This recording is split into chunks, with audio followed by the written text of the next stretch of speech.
Shalom, shalom. Yahweh Hashem, Yahweh Shah Barakatah to all my sisters. Yahweh Hashem, Yahweh Shah Barakatah to all my brothers. Yahweh Shemar Alatah Hashem, Yahweh Shah to all my sisters. This is Officer of 1,000 Rakal Ariel hitting you up out of the ISUPK, the Israelite School of Universal and Practical Knowledge, straight out of 1 West, 125th Street, Harlem, New York, under Commander General Yohana. And what we do is we teach the Black, Hispanic, and Native people that they are the God's true and only chosen people. And when being God's true and only chosen people comes with a set of responsibilities. It comes with a set of morals, a set of standards. And those standards is to follow the laws that he has set forth. Now, what do those laws do? What do those laws mean? Those laws is for us to show love and brotherhood to each other, for us to look out for one another. Those laws segregate us from the rest of the world because these laws wasn't given to everybody. They were given to only us. They're only given to the Black, Hispanic, and Native people. You know what I'm saying? But I'm going to open up. Shalom, shalom, Brother Richie Rich. Shalom. I'm going to open up the class to any questions, any comments. You know, today's subject, as you can see in the title, is about sex is marriage. You know what I'm saying? Sex is marriage, and that is a set of morality within itself. When you think about sex being marriage, you don't think about what that comes with, what type of mind frame that comes with. You're just thinking pleasure. You're just thinking whoever I have sex with, that's who I'm with. No, it's beyond that. You got to think from the beginning of time what it means. You know what I'm saying? Is all sex marriage? No, not all sex is marriage. Some sex is literally just a form of fornication. And what is fornication? Fornication is biblically unlawful marriage. What is unlawful sexually biblically? That is fornication. You know what I'm saying? But we're going to get into it. We're going to start off with Exodus 22 and 16. Let me put that up in there.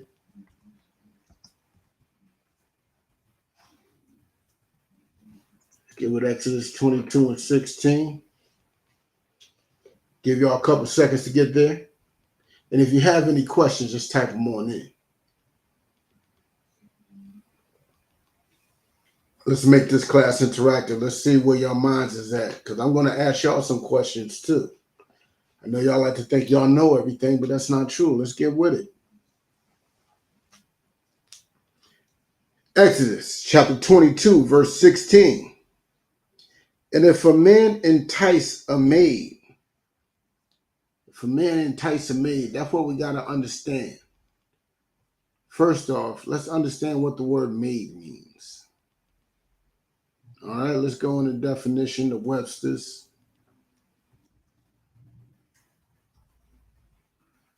Let's go into the Webster's. Let's get a full understanding on what the word maid means, because some people may think maid means servant. Some people may think maid means that lady that's, taking milk out of the cow. You know what I'm saying? Just maid means a certain thing. You know what I'm saying? Hold on. Here we go.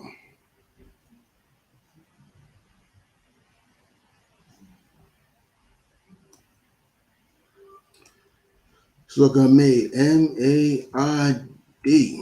Maid. Let's get that on the share screen real quick.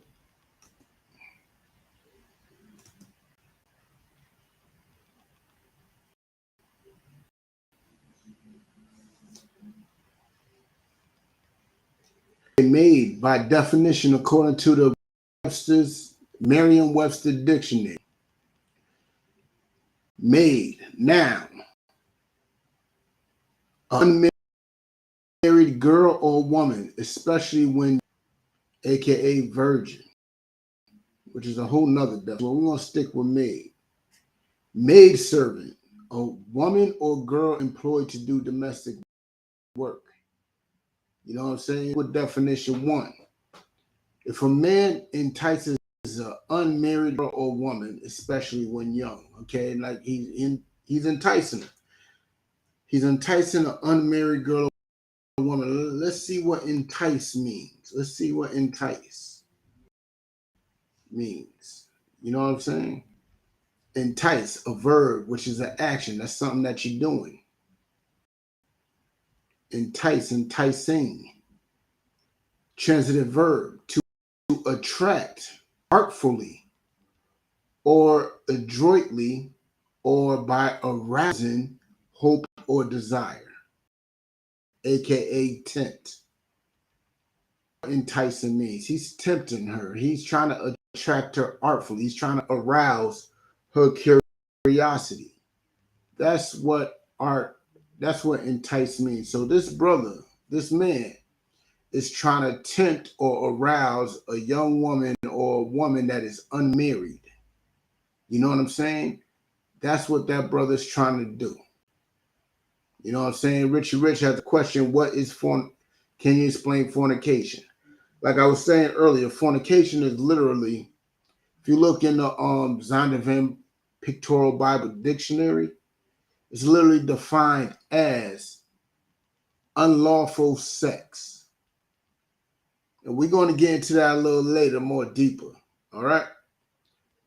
But within this scripture, let's read it from the top. If a man entice a maid that is not betrothed, if he is tempting her, he's spitting that game. You know what I'm saying? He's all up in the ear, whispering sweet nothings, you know what I'm saying? All on the phone on the late night, making her smile, making her giggle. You know how it is nowadays, you know what I'm saying? You don't even have to be in front of her. He could be on the phone.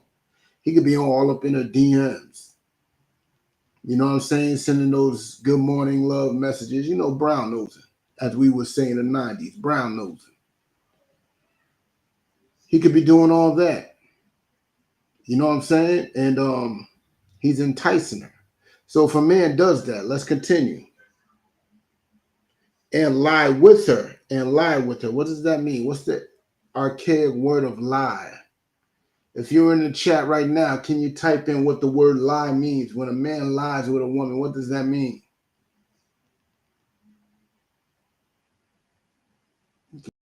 You put on chat right now.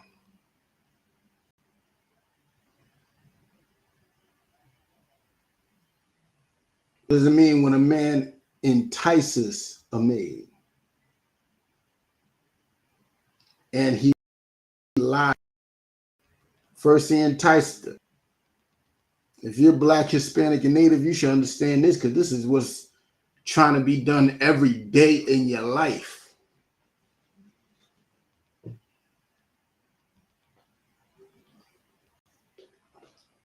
Lay down with her. Richard Rich says lay down with her. Well, I could lay down, with a lot of people. I remember going to my grandmother's house. Me and my sisters had to lie in the same bed. What does that mean? I need something more specific for this archaic form of English that we're reading. Don't worry, you can speak formally, Richie, man. This is a class, but man, you gotta be extra proper. Say what's on your mind. Because you gotta remember, the Bible is a book for Black people. It's a book that was written to niggas, for niggas, and by niggas. It is our book, plain and simple. So when you speak about it and you speak on it like you are speaking to your own people. That's how you could get the understanding of the Bible a little easier. You know what I'm saying? Because it's not a book for everybody. It's written in a way that only we could understand, because Black, Hispanic, and Native people got a special understanding when it comes to this word called context. You know what I'm saying? Because we could say the same word and mean 5 different things with it. Now, lie, for the sake of time, I want to tell you, the man, he enticed her, spit some game to her, and he had sex with her. That's what it is. He had sex with her. He, put some chills down her spine, had the headboard banging. Now, if a man does that, let's read. And he shall surely endow her to be surely his wife. that is now her position bestowed upon her. He got to pay that dowry if he did it before he paid the dowry.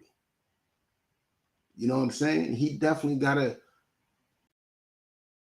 because you can't just lie. I mean, you can, but it's just not proper. It's not a sin to lie with a woman before you pay the dowry, but it's just not the proper thing to do. It's not respectable. It's not be done. What you should do is go to a person that is taking care of her at that point. There you go. There you go, Richie. Had sex with her. Damn right. Now, what you must do at that point is like go to the man, you know what I'm saying? Tell him that you're interested in his daughter or niece or whatever it may be. And when you go to him, you tell him your interest, you tell him, and he'll, try to strike a deal with you because that woman is actually a help unto him. She is benefiting her father. She is benefiting her uncle, whoever she's with. She's a benefit unto that person. And you're taking away something that makes his life easier and simple. So some things got to be paid. A business transaction has to be made. You know what I'm saying? And with that being said, you got to pay that dowry. Let's go to Deuteronomy 22 and 28. Matter of fact, let me type it up in here.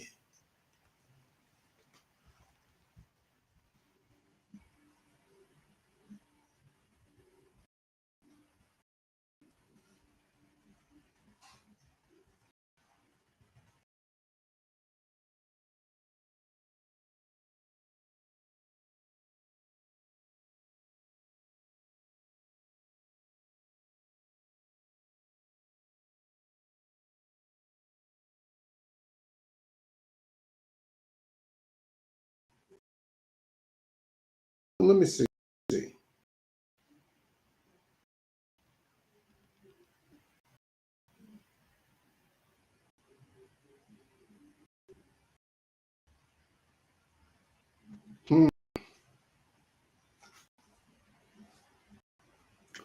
Let's start with we're going to get with it real quick. We're going to get with it. We're going to stay in this chapter for a little bit. All right. Deuteronomy chapter 22, verse 13. If any man take a wife and go in unto her and hate her, like this class isn't just about marriage. It's how to conduct yourself in marriage and what marriage is and what marriage isn't. And we're going to get into how to conduct yourself as men in a marriage real quick. And if you go into her, you paid your dowry, you go into her and you say, yo, I do not like this woman. She is a headache. She's always running her mouth. She's a pain in my neck, blah, blah, so forth, so on. This scripture is about you. This scripture is about those who cannot handle the woman that they are with or don't like her for whatever. What reason do you have not to love the woman that you're laying down with? What reason? Give me a reason. She's always interrupting you while you're playing video games, or she's always yelling or something. What reason do you have? She's always whatever reason you may have. You know what I'm saying? We're gonna get into it. Think about it for this sec. Whatever reason it may be. You know what I'm saying? And verse 14, and give occasion of speech against her. Like this is something that usually women do. And when women do it, it's wrong. So if a man does it, it's even worse. He's just talking trash about it. He's talking against it. He's just bashing her in front of his brothers. And like that it looks bad on him too. You're talking about your woman, your responsibility, somebody that you're supposed to be taking care of. Talking trash behind her back instead of directly to her. That's right. She does not dress appropriately. You know what I'm saying? Simple reasons like that. You know what I'm saying? That makes no sense. And you going around talking about how she's always dressed in a certain manner, but you ain't telling her to put some clothes on. Stop walking around half naked. You're making him and herself look bad. You ain't saying that to her, but you want to go behind her back speaking against her. Let's continue. And bring up an evil name upon her and say, I took this woman, and when I came to her, I found her not a maid. So, a lot of brothers, when they want to get rid of a woman, the first thing they say is she's a hoe. The first thing they say against their woman is she is a hoe. You know why they say that? Because that's the easiest excuse to leave a woman. That's an excuse that you could say and nobody would disagree with. She a hoe, she a hoe. You got to leave. You know what I'm saying? That's something that everybody will accept. She's a hoe. What's the point of being with her? She no longer belongs to you. But a lot of unrighteous people would just accept his excuse and not, go find out the truth. Because what that brother is saying is not just against that woman. It's also against her father. It's like he's telling the world that her father is selling you bad goods. Selling you something that, that he falsely advertised. He said his daughter was this. He said his daughter was that. Next thing you know, you find out something different. Now you're making him look. Now, if he got other daughters, brothers are going to at least likely go to him to marry him. These women would be single forever. Just because one brother said that a sister was not a virgin when he got with her. That she's a hoe. And no man wants a hoe. If you're a man, you do not want a hoe. It's just that simple. You know what I'm saying? Let's get with it. Let's continue on. Verse 15. Then shall the father of the damsel and the mother take and bring forth the token of the damsel's virginity to the elders of the city in the gate. Like there's a process to prove it. You know what I'm saying? Like when you get it in with a woman that never had sex, with a man before, you're saying you break what they call her hymen, aka as we say in the hood, you break a cherry. Once you break a cherry, blood leaks out onto the sheets, and those sheets are actually kept as a token of proof. Those sheets are proof that she was who she said she was before she got with you.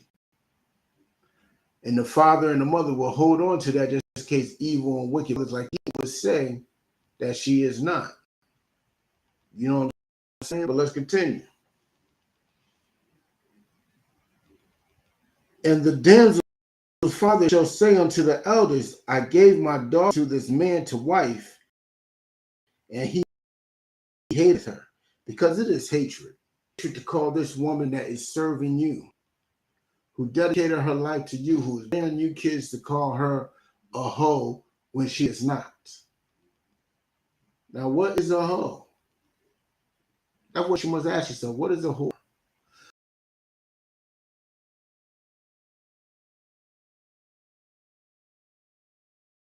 A whore is not just a whore in their head. With anybody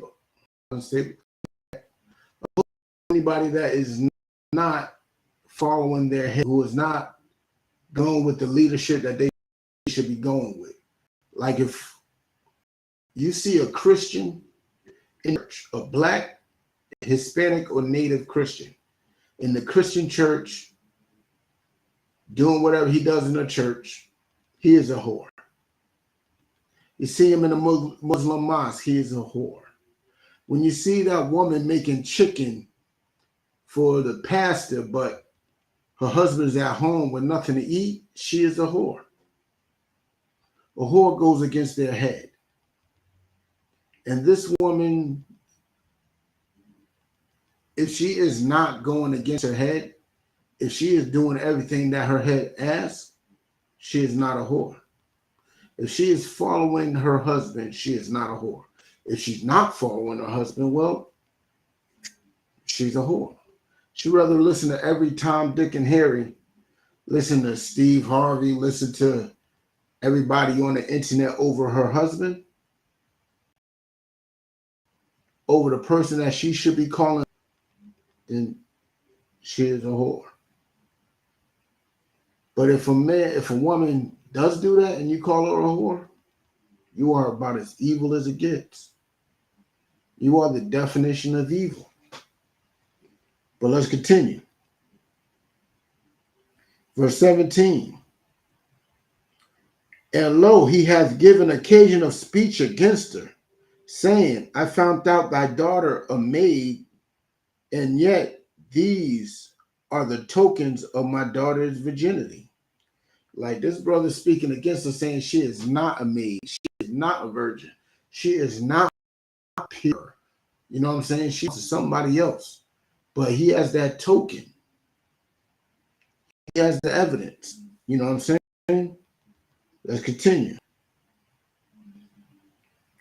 And they shall spread the cloth before the elders, so the elder can see the spots of blood. You know what I'm saying? She bled out. You know what I'm saying? He got up in there. He did what he did. This is that. Let's continue. And elders of the city shall take that man and chastise him. He's going to correct it. It's not good against your woman because you technically look bad when you're doing it. When you do it and you found out that you're lying, you're spitting lies, well, you're going to get chastised. You're going to have to get punished. You know what I'm saying? But it goes further than that. And they shall immerse him in 100 shekels of silver and give them unto the father of the damsel. So like, he's going to have to pay. You bad talk to his daughter, you're going to have to pay. You're going to have to give up some dough. Come up out those pockets. You know what I'm saying? But let's continue. And give them unto the father of the damsel, because he hath brought up an evil name on a virgin of Israel, and she shall be his wife, and he may not put her away all his days. So now you're stuck with this woman that you hated, who never did you any wrong in the first place, but now you're stuck with her. Now you got to deal with her. Now you got to treat her as the wife she deserves to be treated. And not just that, you came out of pocket for it. You know what I'm saying? You came out of pocket. You had to pay the father money for your little attempt, and it failed. You know what I'm saying? But let's continue.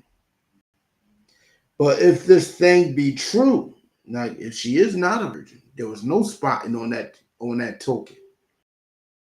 You know what I'm saying?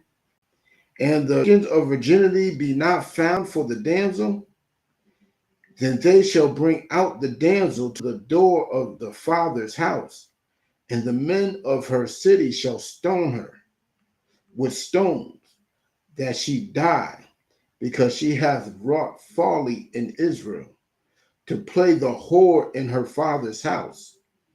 So shalt thou put evil away from among you. Like, it's not good to call a woman a whore, and it's not good to be a whore. Pain comes both ways.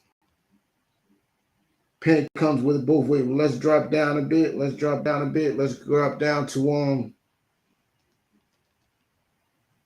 No. Let's continue. Let's go to some more things. You know what I'm saying? Verse 22.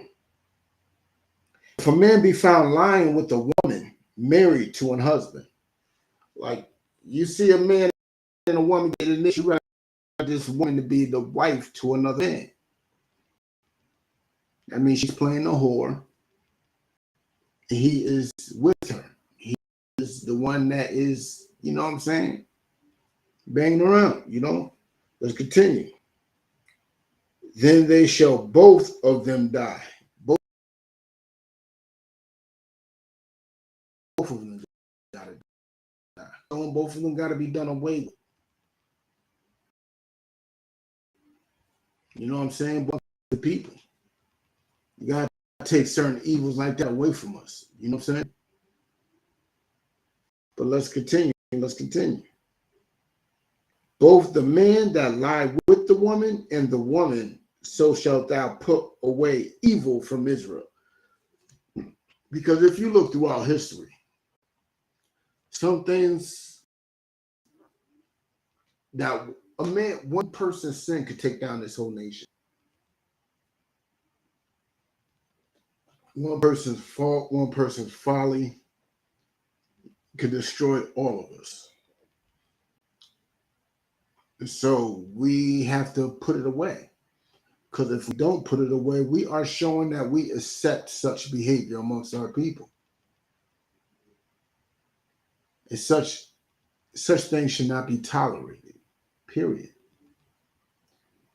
And this is one of the things that is not seen as marriage. This is seen as fornication because it is an unlawful form of sex, which is labeled as adultery. This is adultery, which is a form of fornication.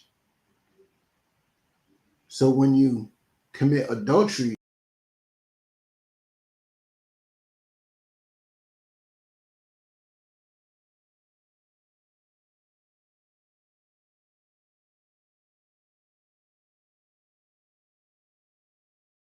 with another woman, or we having a bit of, but you know what I'm saying? If a woman sleeping with a man, that's unlawful. So both of them have to die. You know what I'm saying? But let's continue. Verse 23. If a damsel is a virgin, be betrothed unto an husband. That means betrothed means promise. Like she hasn't laid with the man yet, but she is promised unto him, aka engaged. You know what I'm saying? They are promised to each other. There is a relationship being formed there. You know what I'm saying? And a man find her in the city and lie with her, then ye shall bring them both out unto the gate of that city, and ye shall stone with stones that they die. The damsel, because she cried not. Hold on, what does it mean? Because she cried not. You understand what that means? Because she cried not.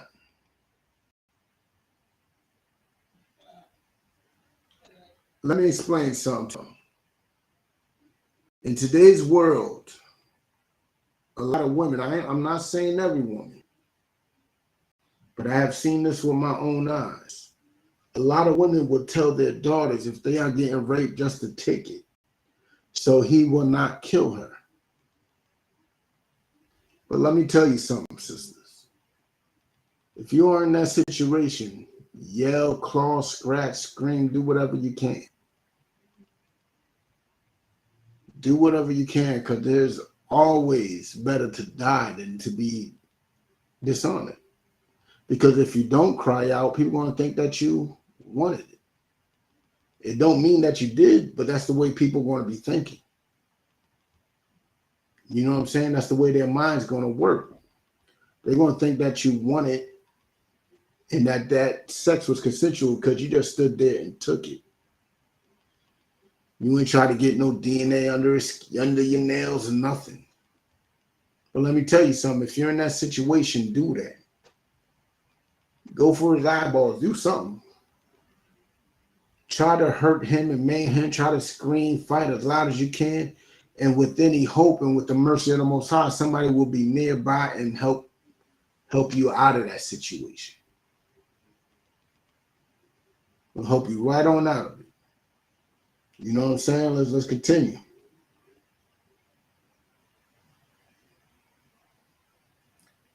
Being in the city. And the man, because he hath humbled his neighbor's wife, so thou shalt put away evil from among you. So if they didn't let's say this was consensual, right? They both consented to this act. Then they both have committed evil. They both have committed evil. So they both got to be done away with. Because their evil could take down this whole nation. You know what I'm saying? But let's continue. Verse 25. But if a man find a betrothed damsel in the field, so if a man finds a woman that's promised to somebody, and the man force her and lie with her, then the man only that lie with her shall die. So I know you got a lot of these fake Israelite groups that like to say, you know, rape is condoned. But that right there sounds like it's not. Because if you find a woman that's with another man and she don't want to lay with you, so she's fighting, she's scratching, she's clawing, you know what I'm saying? She's putting up some type of defense. Well, you must die. You must die. You literally try to rape a woman. Now, I know what some of y'all may think, well, that's if she's betrothed. But broaden the scope. Because the subject right now is marriage. The subject isn't rape. The subject is marriage.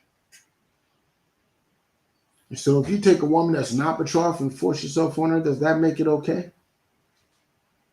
I'm telling you, you can't show me that in the scriptures. I'm telling you that right now. That's not in the scriptures at all. You know what I'm saying? Hold on, bear with me one sec.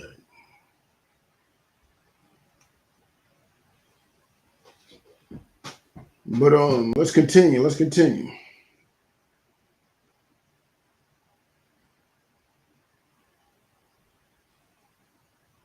Verse 26. But unto the damsel thou shalt do nothing.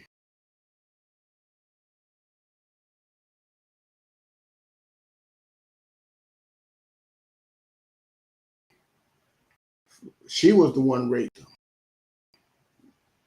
You know what I'm saying? The victim, she ain't do nothing wrong.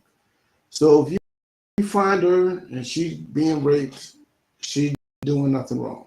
Her life should not be taken, but that man's life should be got to die. You know what I'm saying? But let's continue.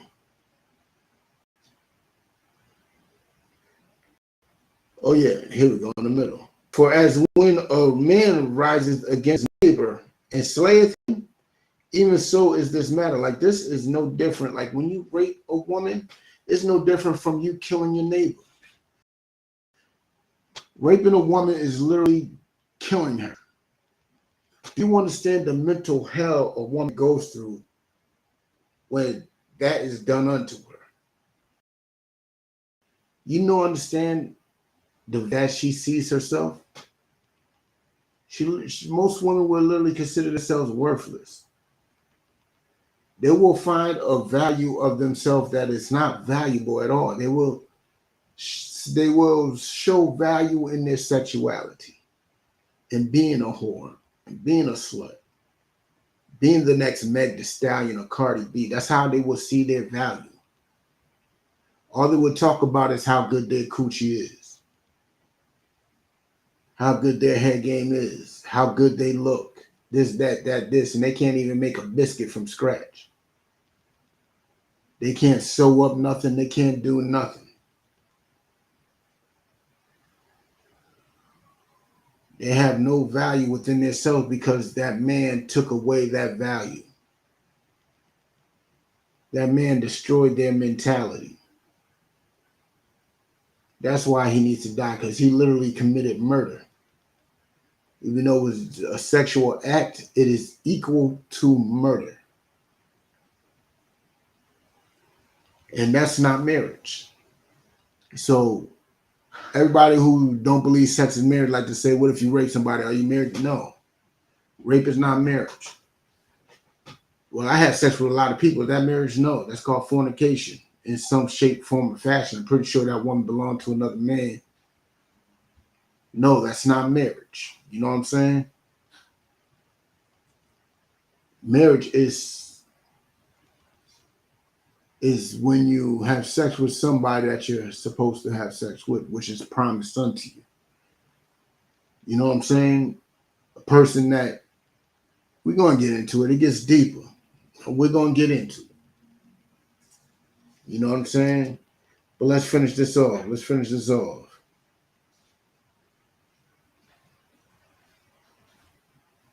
Verse 28. But if a man find a damsel that is a virgin, which is not betrothed, and lay hold and lie with her, and they be found.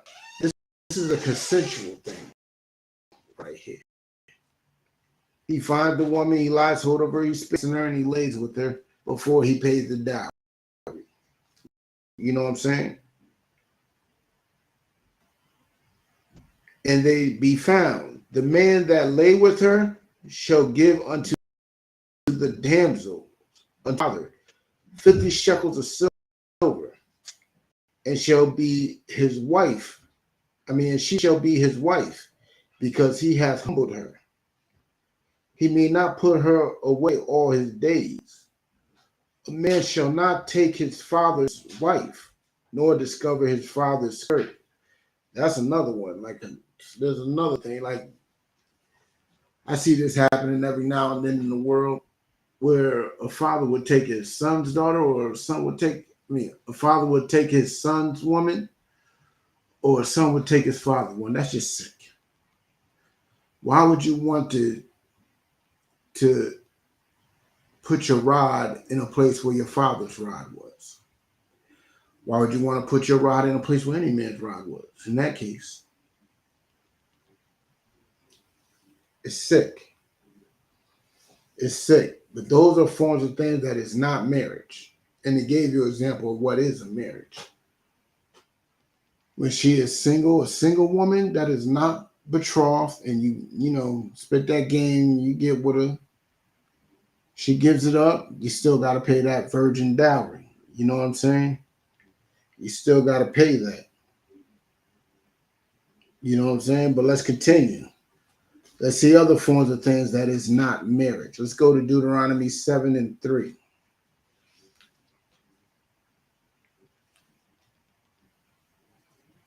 Deuteronomy chapter 7, verse 3.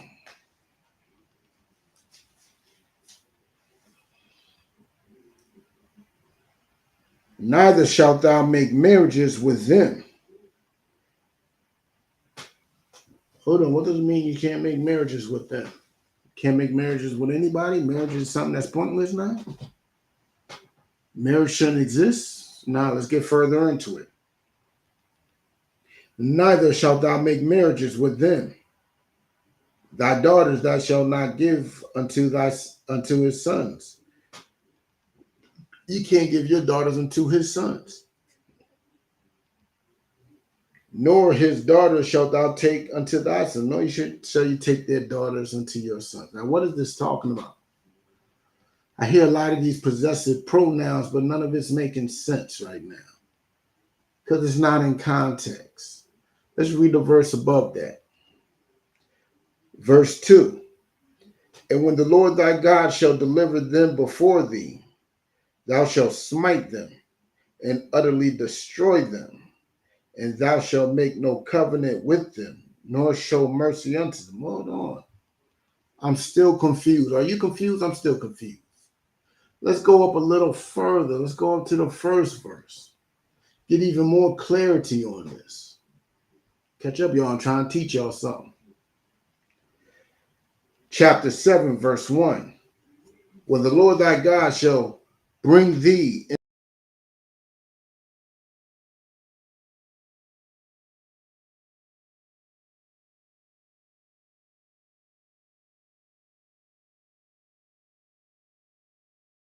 into the land, whether that was already in that land. There was people in that land.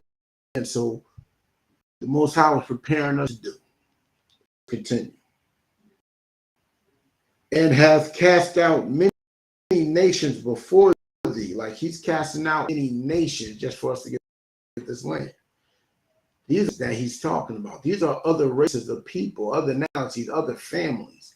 He's casting them out of this land that we are promised, so we could take it. Let's continue.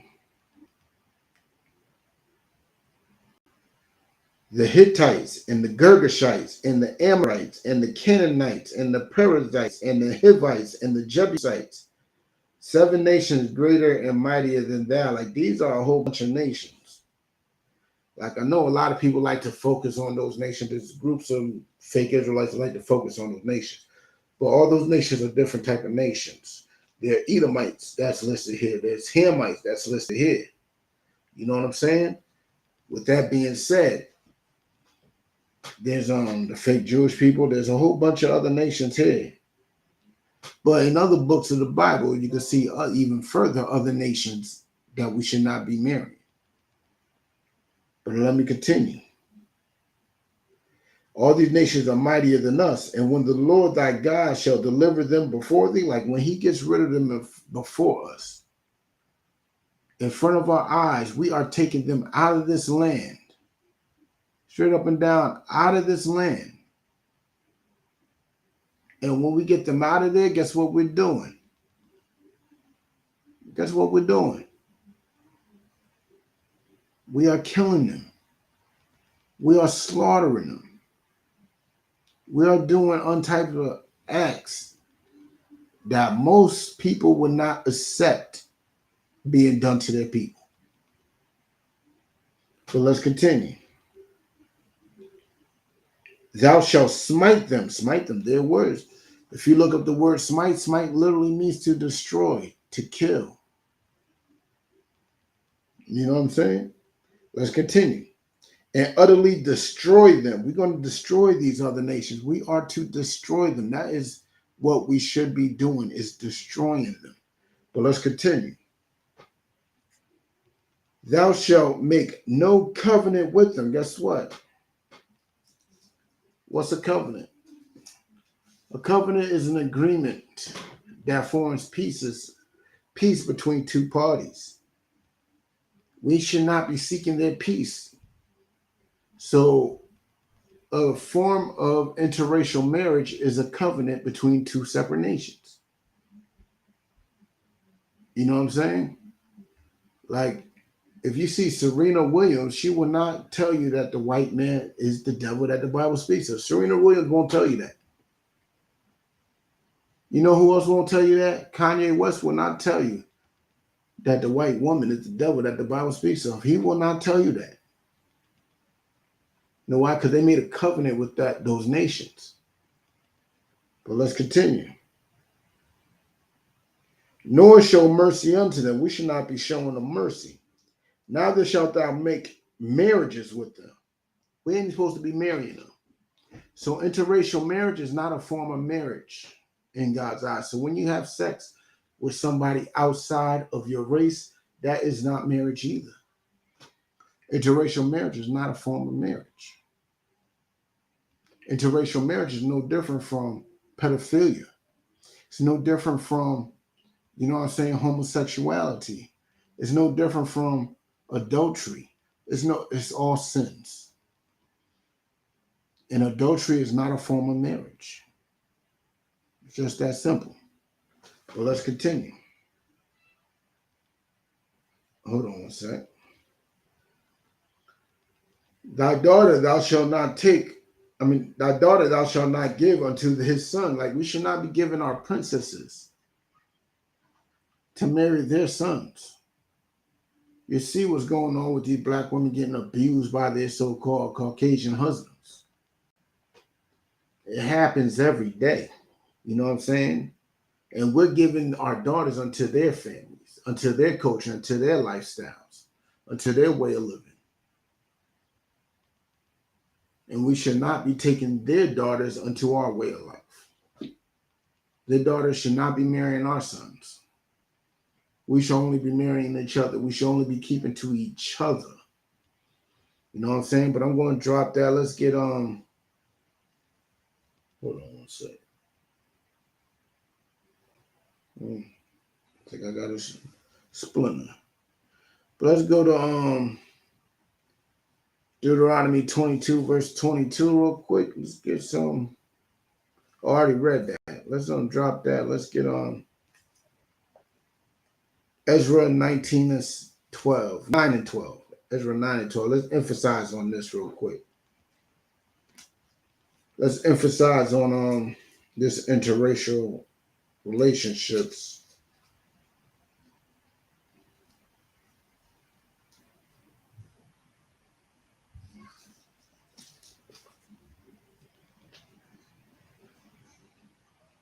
Bear with me, bear with me. I'm there. Oh, I'm supposed to be putting it in the chat, ain't I? Let's get with it.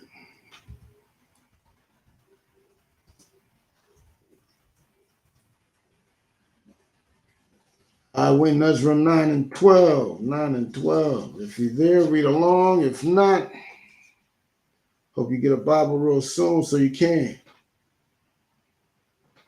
All right. Should I go up higher? Let's start with 10. And now, O our God, what shall we say after this? For we have forsaken the commandments, which thou hast commanded by the servants, the prophets, saying, the land unto which ye go to possess it is an unclean land, with the filthiness of the people of the land, with abominations, which have filled it from one end to another, with their uncleanness. Like, this is like going back to what we was reading in Deuteronomy, how we was going to possess the land. This reiterates why we did what we did, because they are unclean people. They are nasty. They are filthy. The land has to be purified now. You know what I'm saying? Let's read it again.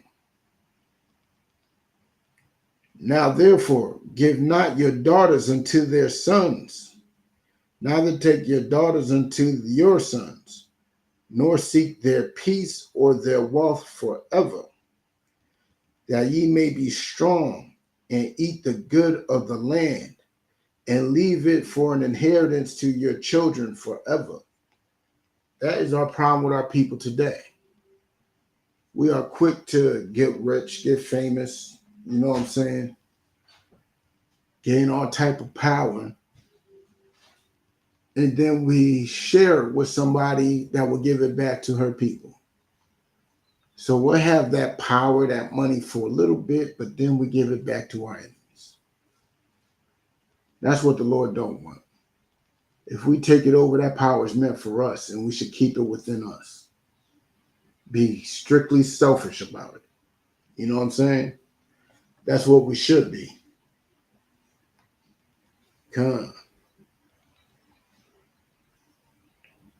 We should be completely selfish with such power. That's why the Lord does not condone interracial relationships.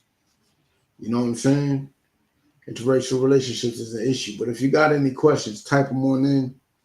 I will catch them. Let me look on the TikTok. Let me see if there's any on TikTok. Nah, not on TikTok right now. Any questions, type them on in. But as you can see, interracial relationship is not a form of marriage unto the Most High power. You know what I'm saying?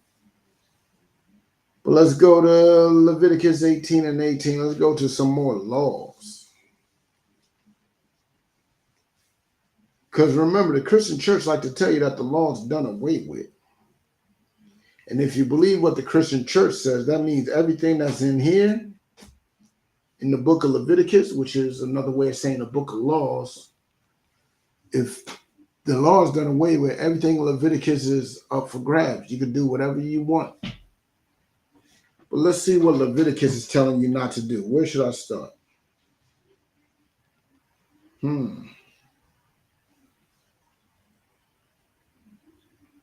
Let's start with this whole book is dope. But for the sake of time, like this is who's like the book of Leviticus chapter 18 is all about who you could have sex with, who you could view naked, and who you cannot view naked. It's more on who you cannot view naked, because if they're not on this list, then you can view them naked. But let's start with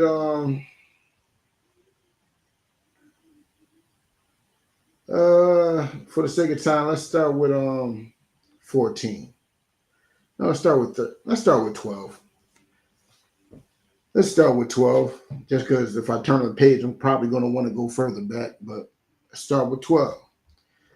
Thou shalt not uncover the nakedness of thy father's sister. She is thy father's near kinsman. Like, why you want to be looking at your aunt naked? Why you want to be viewing your aunt's nakedness? You know what I'm saying? All right, Richie Rich, he asked a very interesting question.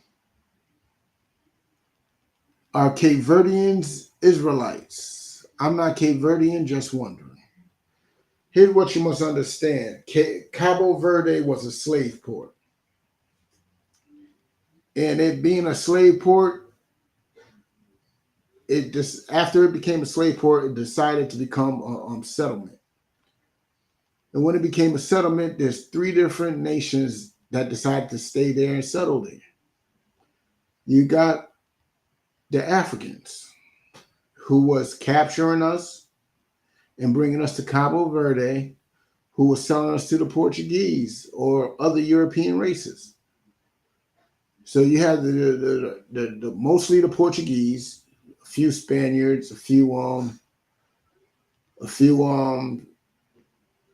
English and so forth there. So we have Europeans there and we have Africans there. But let's remember, they were selling Negroes for slaves before it got shut down, before slavery became abolished. So now you got three races of people. You got the Negroes. You know what I'm saying? You got, slaves. Not just the Negroes. There were some Tainos there because they were stopped there too during their trips to get back to Spain or Portugal. They made stops there. So you possibly have three races of people there. Now the question is, who do you descend from? Like saying are Cape Verdeans Israelites is no different from saying is Africans Israelites. It's no different from saying if Asians are Israelites. Because the simple fact is, Israelites are scattered among the world. We are everywhere due to slavery. Not just due to slavery, due to the 70 AD. You know what I'm saying? When we had to run from the desolation of Israel. When we had to run from our lives, we spread it across the whole planet. So could there be Israelites in Cabo Verde that claim to be Cape Verdean? Yes. No different than there's Israelites in Nigeria that claim to be Igbo. No different from the Israelites in Brazil that claim to be Brazilian. No different than there's Israelites in China that claim that they're Chinese. There are Cape Verdeans that are Israelites, but all Cape Verdeans Israelites? No. No, not all Cape Verdeans are Israelites. You know what I'm saying? You good with that answer? You need any more on that?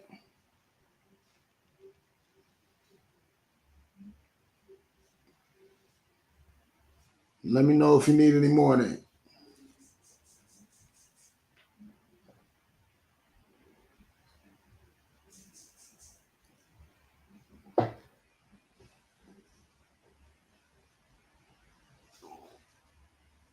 No response yet?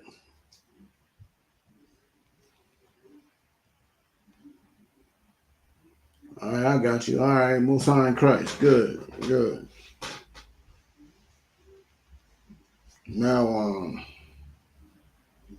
what was I at? I was in Ezra, right? Ezra 9 and 12, right?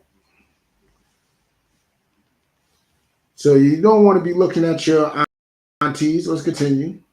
Thou shalt not uncover the nakedness of thy mother's sister. You can't even be looking at your mother's sister. That's sick too. For she is thy mother's near kinsman. Thou shalt not uncover the nakedness of thy father's brother. So you women out there that's looking at your uncles, y'all a little weird too. Thou shalt not approach, but hey, y'all uncles out there looking at your nieces, y'all weird too. Let's get that clear. Thou shalt not uncover the nakedness of thy daughter-in-law. So, like I was saying earlier, there's a lot of fathers sleeping with their sons' women. That's your daughter-in-law. With or without a certificate, that's still your daughter-in-law. And that's the problem with the world. We put that certificate above God's law. Like that certificate in that ring means more than what God says. God says you are married when a man entices a woman and gives her chills down her spine. That's when you're married. If you didn't want to be married to that man, don't let him send chills down your spine. Just that simple. Let's continue. Thou shalt not uncover the naked. Oh yeah, I read that part. Thou shalt not uncover the nakedness of thy brother's wife. It is thy brother's nakedness. Like you want to look at your brother's woman, that is your. You might as well be looking at your brother. Real talk. You might as well be checking out your brother, seeing him naked. That's his possession. Like when the Bible says, when two people become one, they are one flesh. When they get it in, they become one flesh. What does that mean? You checking out your brother's women, man. You might as well be checking him out. You having sex with your brother's women, guess what? You might as well be having sex with your brother. Or any man that is with that woman. You don't even necessarily have to be your brother. If you're looking at your father's woman and you have sex with her, you might as well be having sex with your father. You're looking at Jim down the block's woman and you getting it in with Jim down the block's woman, guess what? You might as well be having sex with Jim. And that what? What is that? That is literally sick. But let's continue. Thou shalt not uncover the nakedness of a woman and her daughter. So you can't be having sex with a woman and her daughter. That's just madness. You know what I'm saying? We live in a world where, you know what I'm saying, a lot of sisters, they how may I say, they get into situations where they have to have we don't live in a perfect world. So a lot of sisters, you know what I'm saying, they have children before they settle down. And not just that, right? There's women who may become widowed, you know, like the father of the children end up dead and they end up marrying another brother. Sometimes those dudes end up sickos. You know what I'm saying? Sometimes they end up sickos and they end up having sex with those daughters. Having sex with the woman and her daughter. That's sick. That's confusion. That's madness. You know what I'm saying? But let's continue. Neither shalt thou take her son's daughter or her daughter's daughter. That's grandchildren and all, because I know it goes down. That pedophilia stuff, there's no limit to it. There's no limit to that pedophilia. You'll go down and you will have sex with anybody that's younger than you. You know what I'm saying? So you can't be having sex with none of them. The daughters, none of those great grandchildren, none of them. You shouldn't be touching children, period. That's just madness. Neither shalt thou take a wife to her sister. You can't even take in your woman's sister. And when that scripture is read, I know a lot of people like to bring up our forefather Jacob when it comes to Leah and Rebecca, right? But you got to think that wasn't Jacob's plan. It wasn't Jacob's idea to have both of them. He was tricked into having both of them due to the customs of Laban in that city that he was in. You know what I'm saying? So Laban tricked Jacob into taking, I believe it was Leah. Took Leah first, right?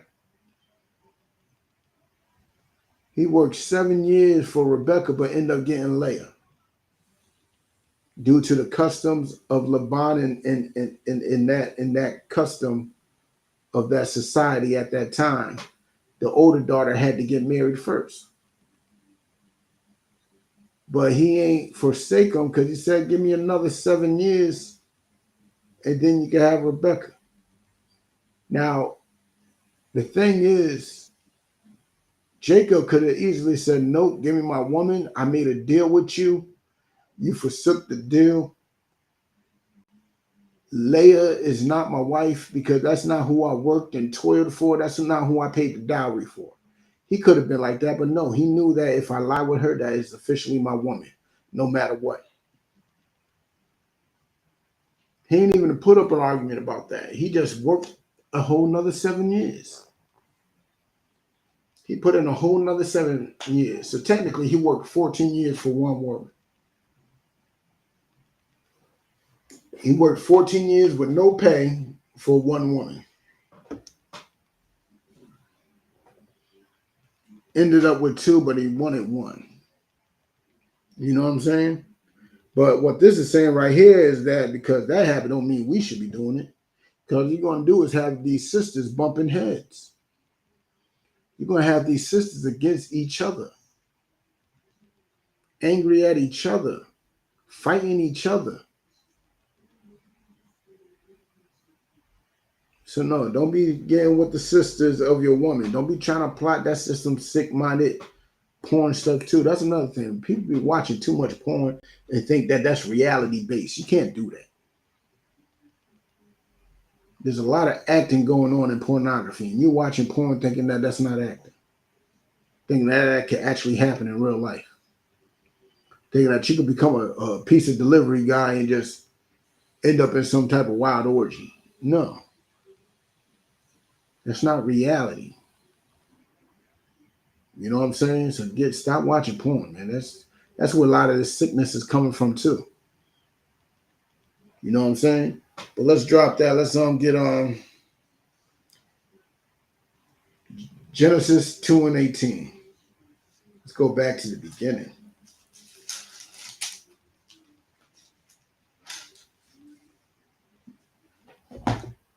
Let me type that in the chat.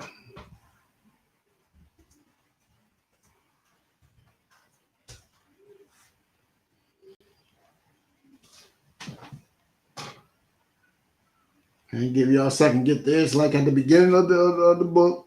You know what I'm saying? Let's get it. Genesis 2:18. Give me a sec.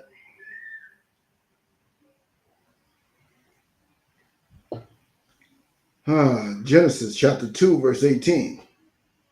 And the Lord God said, "It is not good that a man should be alone."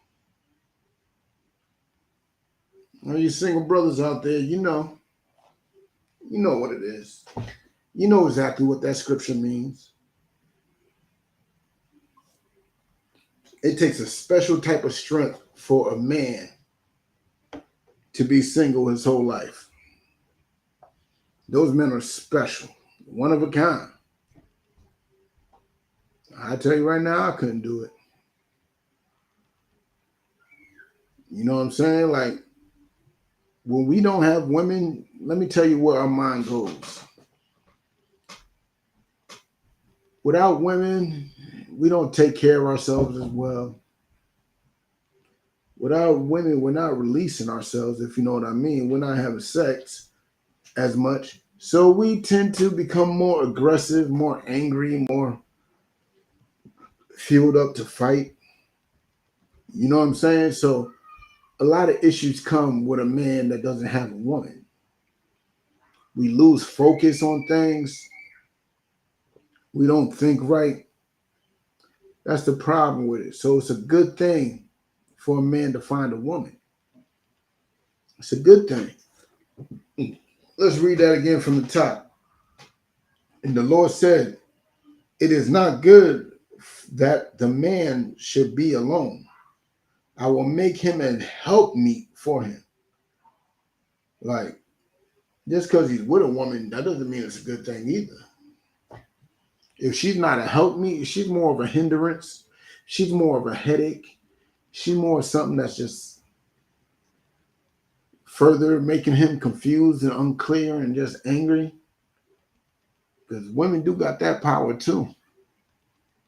They got that power to relax a man and make things easier, and they got that power to destroy a man by making things harder. That's why you got to be careful with who you have sex with. That's the important reason why thinking sex is marriage. See, a lot of people think saying sex is marriage is some type of lustful way of thinking, but no. Because yes, sex is pleasurable. Yes, indeed, that's what it is. What it's meant for. But it does come with a set of responsibilities. Like, if you think clearly, like, if we were raised to believe sex is marriage as a people, think about it. You were raised to believe that the person that you have sex with, you got to stay with for the rest of your life. You have to be with them for the rest of their life. When would have been the first time you had sex?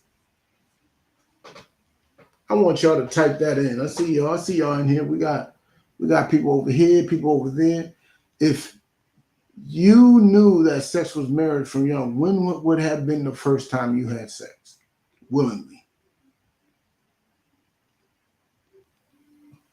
When would you have actually said it's time?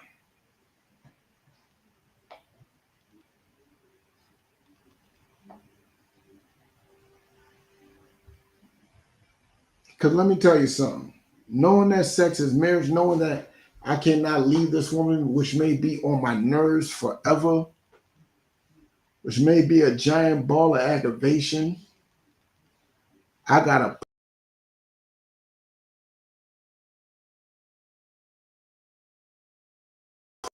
put up with her and her future, help her plan her future. I gotta do all types of things with her. You know what I'm saying? I gotta do all types of things with her. You know what I'm saying? I can't leave her unless she has with somebody else. When would have been the time you had sex? I'll tell you right now, it's probably a whole lot later than when I did.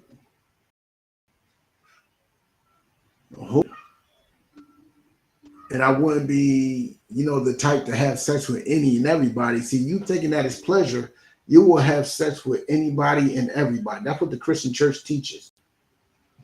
Sex is just for pleasure. Marriage is actually a ring and a certificate. That's what they teach.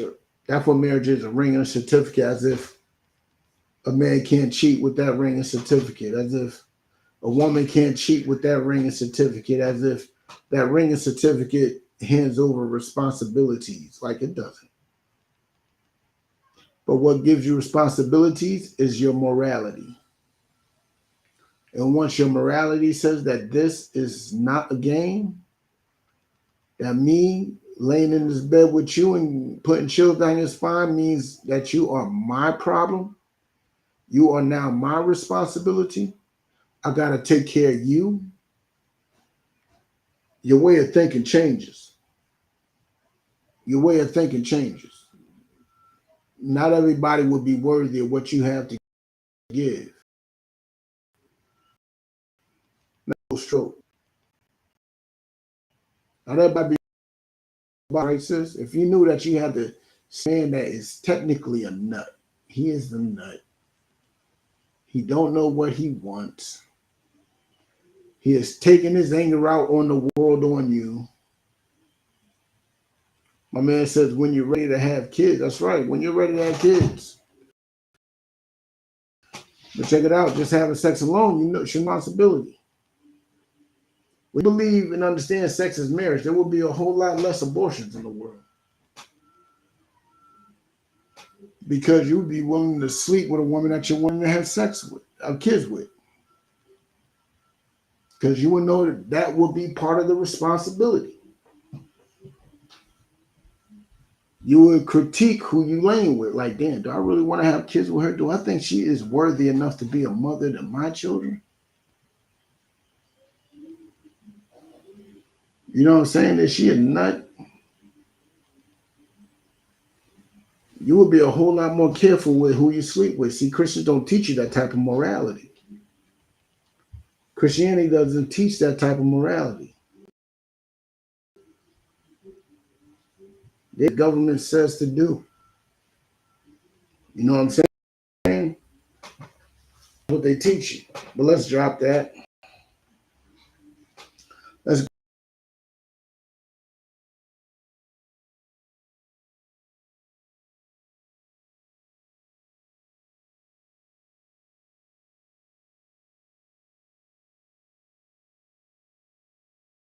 go over one chapter.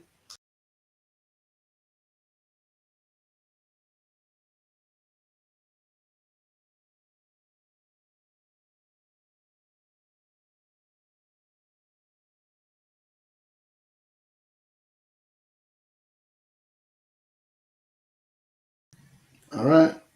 Now we're going into another problem that men have with their marriage. Like this is another responsibility you have as a man in a marriage. You know what I'm saying?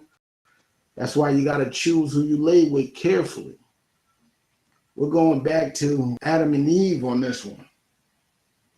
We're going back. So let's go to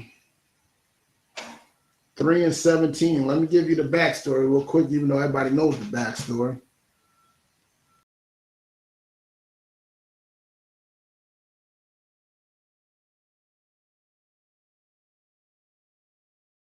All right, Adam and Eve. We'll tell you, but she was listening to people that she shouldn't have been listening. She ended up convincing Adam to do the same. And now God is chastising him. Now it's Adam's turn. So in Genesis 3 and 17, and unto Adam he said, because thou hast hearkened unto the voice of thy wife, because you listen to your wife. Look, because you listen to her, you about to catch punishment. I mean, it's good to give ear to your wife, but the final decision should be you. Adam knew what the Lord said. He said, don't eat it from this tree. And he still ate from that tree. You know, he shouldn't have. He was listening to his woman. You know what I'm saying? Hold on, what does it say? They said, that's true, there will be a whole lot less abortion. No. But let's continue. And has eaten of the tree of which I commanded thee, saying, which I commanded thee, saying, thou shalt not eat of it. Curses the ground of thy for thy sake, and sorrow shalt thou eat of it all the days of your life. Like, if you understand what the tree and that fruit is, that's the culture and the knowledge of other nations, which we are doing to this day. Us as Black, Hispanic, natives, we have no culture. We have no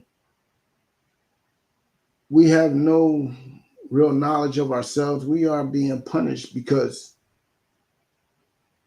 Adam listened to his woman. And when we further listen to our woman, where does that bring us? That brings us into the knowledge of other nations. Our women wants to listen to horoscopes and all that other madness. And you trying to impress your woman, guess what you're going to do? You're going to be into horoscopes too, talking about you're a Gemini. Talking about you're a Libra. It's Libra season. And I think that is so gay. When I see brothers out there talking about their zodiac sign is their season, and you know what I'm saying? This just looks so weird to me. That's just something I don't know. To me, that's something only women do. That's just something only women do. We end up being Buddhists, into voodoo or hoodoo or whatever they call it now. Be into all types of madness. Listening to our women. You know, our women are very naive. That's why their name is Eve, because they are nigh unto Eve. And us listening unto them, it just gets us in a world of problems. I mean, you can't like hear them out. You could definitely hear them out, but to follow them, like Adam followed Eve and eating that fruit, eating from that tree, gives you a world of problems. You know what I'm saying? But let's drop that. Let's get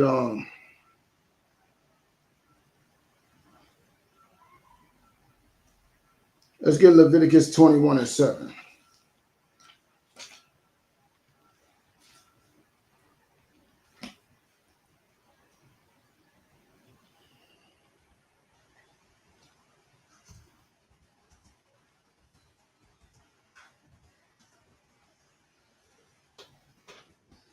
In Leviticus 21:7, and it reads, they shall not take a wife that is a whore. What does that mean?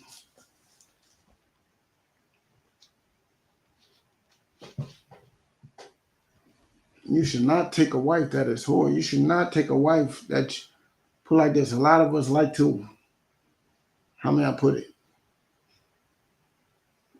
Lead with our dick. Lead with our rod. Excuse my language.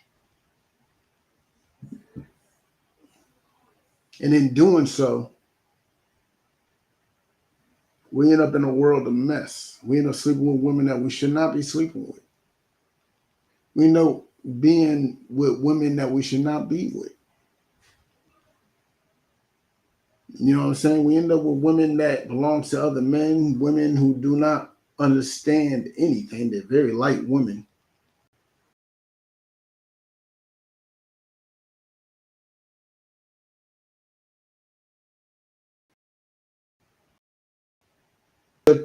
They is a whore. Not shall they lock it. They shall not take a wife, a whore, profane. What's going to be profane? Let's get back up to Webster's. You're going to take a wife that's a whore? Everybody knows what a whore is. Profane. Let me share that with you. So you know I ain't making up stuff.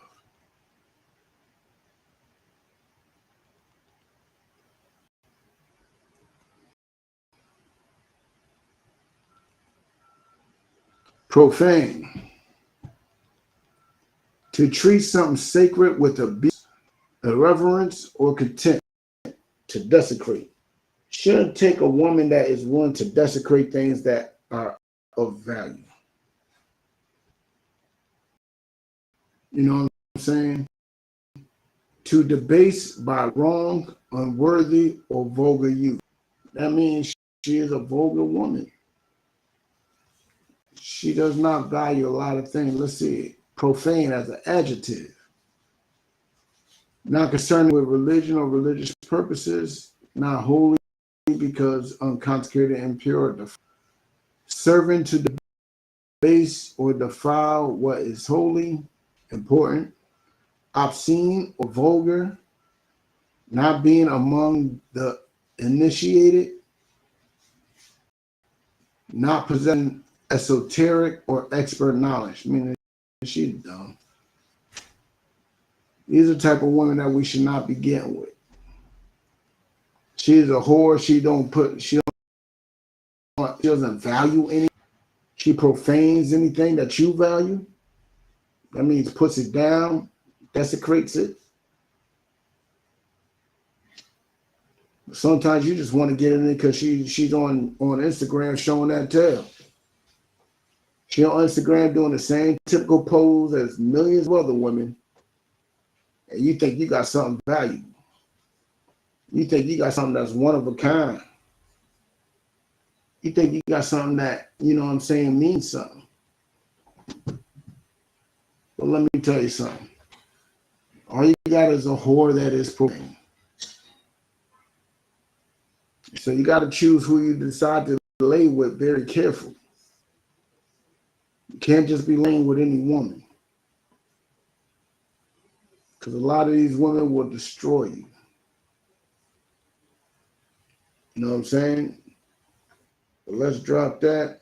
Should I go any further? No, I'm going to stop right there.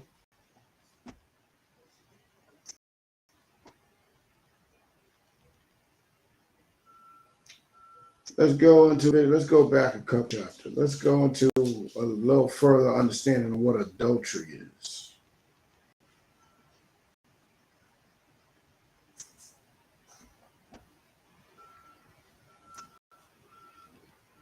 Leviticus chapter 20, verse 10. A man that committeth adultery, like this is talking about when a man commits adultery. already know for a woman, when a woman commits adultery, is because she is sleeping with a man that is not her husband. Well, this right here is about to show you what it is for a man to commit adultery. All right.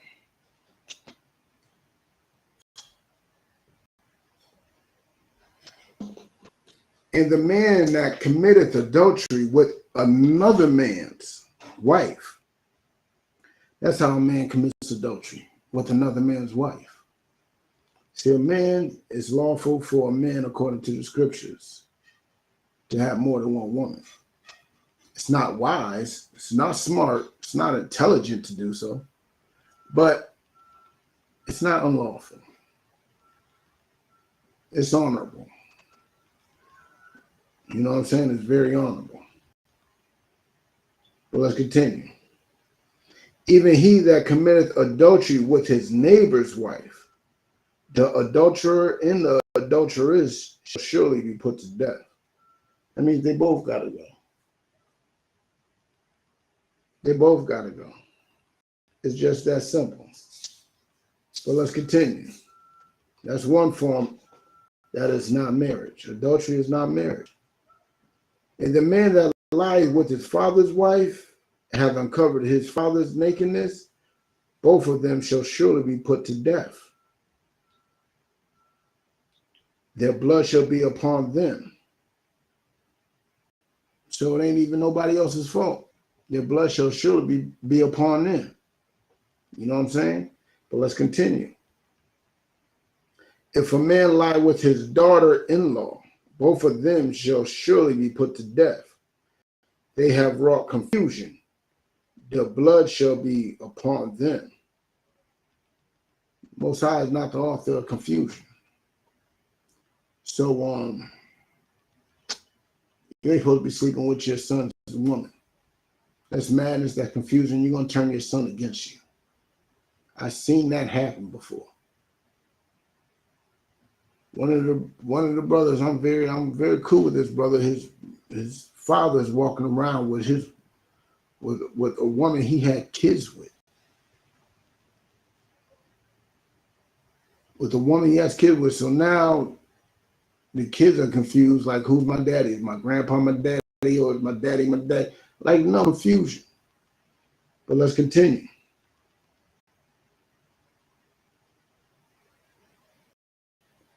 If a man lie with mankind as he lieth with a woman, this is very important. If a man lies with mankind as he lies with a woman, this is talking about homosexuality. What does a man do when he's lying with a woman? Anything a man does when he's lying with his woman, he lies with the man and does the same thing. He is what you may call HEYK. He is LGBTQ. He is a rainbow flag waver. You know what I'm saying? Any man that lies, put like this, Richie. Nowhere in the Bible is oral sex a sin. Nowhere in the scriptures is oral sex a sin.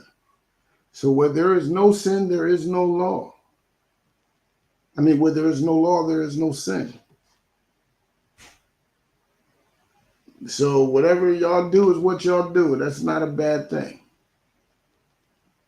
You know what I'm saying? Either way, if you go down on her, she go down on you, it's perfectly all right. You cannot find that in the scriptures how it's a sin. A lot of people would like to equate sodomy to sin. But sodomy, they define it as, how can I put it? They define it today as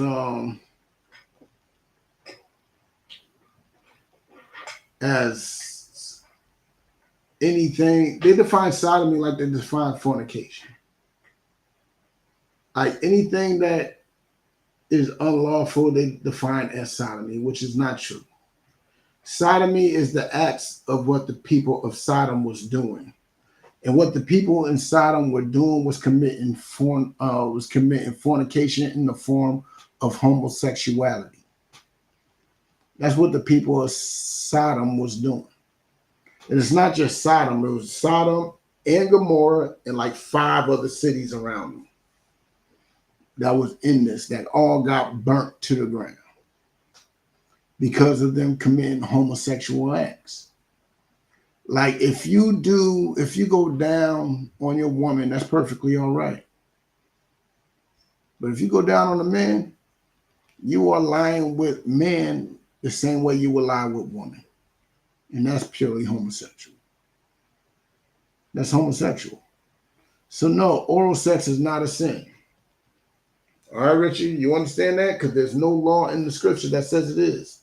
And if you believe it is, point out that scripture for me. And we could chop it up. But I don't think I've seen that scripture. I don't think I've seen that. You know what I'm saying? But let's continue. If a man lie with mankind as he lies with woman, both have committed an abomination. Like the scripture in the New Testament says, marriage is honorable amongst all things. So if a man having sex with man is marriage, why is God saying that it's an abomination? There's no honor in abominations. God should have said it's an abomination. You know what I'm saying? Let's continue. They shall surely be put to death. Their blood shall be upon them. Like, that's not our doing. Their blood's going to be upon them. If you look at all these diseases, even monkeypox is a darn near bloodborne. Hey, even though it's contact, but that sin is upon them. AIDS is in the blood. AIDS, that sin is upon them. You know what I'm saying? But let's continue. Let's go to, no, we ain't going to go to that one yet. Let's go to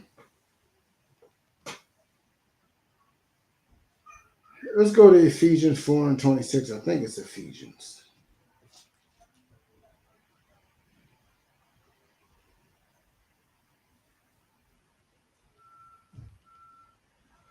Bear with me a sec. I believe it's Ephesians.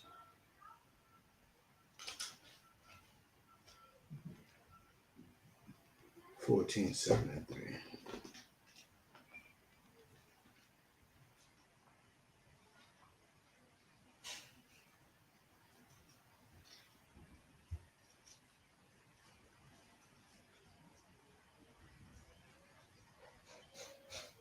Here we go.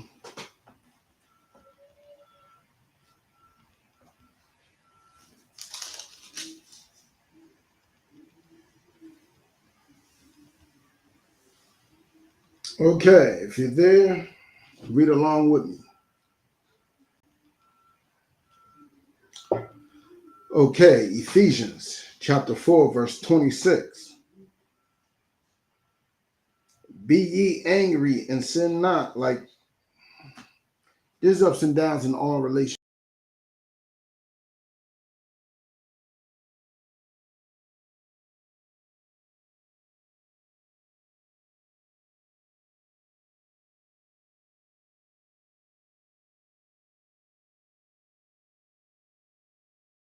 Right?